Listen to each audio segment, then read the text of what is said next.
Smart మీటర్లు వద్దంటూ హైకోర్టులో ఒడిశా కాంగ్రెస్ పిల్. అబ్బా, అంటే అక్కడి కాంగ్రెస్ నేతలు ఇక్కడ కాంగ్రెస్ నేతలకు చెంపపెట్టు అన్నట్టు చెప్పాలి. ఇది రేవంత్ రెడ్డి గారు ఓ కాన్నేమో మీ వాళ్ళు చేస్తాను, ఇక్కడనేమో మీరు హింసించే ప్రయత్నం చేస్తాను.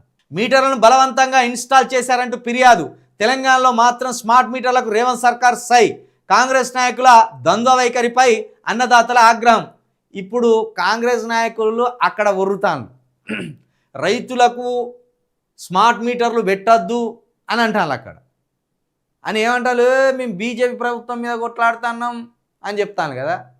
మరి ఇక్కడ స్మార్ట్ మీటర్లు ఎందుకు పెడతాను అంటే ఒక్కో ప్రాంతంలో ఒక్కో స్టాండ్ మీది, డబుల్ స్టాండ్ మీది, డబుల్ గేమ్ మీది. ఒడిశా కాంగ్రెస్ నేతలేమో స్మార్ట్ మీటర్లు పెట్టద్దని చెప్తాను, రేవంత్ రెడ్డి గారేమో స్మార్ట్ మీటర్లు పెడతాం ఇక్కడ రైతులకు అని చెప్తాను. ఇక దీన్ని బట్టి అర్థం చేసుకోర్రి, కాంగ్రెస్కు ఒక పద్ధతి లేదు, ఒక విధానం లేదు, ఒక ఆలోచన లేదు. ఏ ఎండకు ఆ గొడుగు బట్టే దొంగల పార్టీ అది. దానికంటే ఒక స్టాండ్ ఉండేది. దేశమంతా ఒక స్టాండ్ ఉండాలి కదా కాంగ్రెస్ పార్టీకి. వాళ్ళ అధికారం లేని దగ్గరనేమో స్మార్ట్ మీటర్లు పెట్టద్దు అంటారు, అధికారం ఉన్న దగ్గరనేమో స్మార్ట్ మీటర్లు పెట్టి తీరుతామంటారు.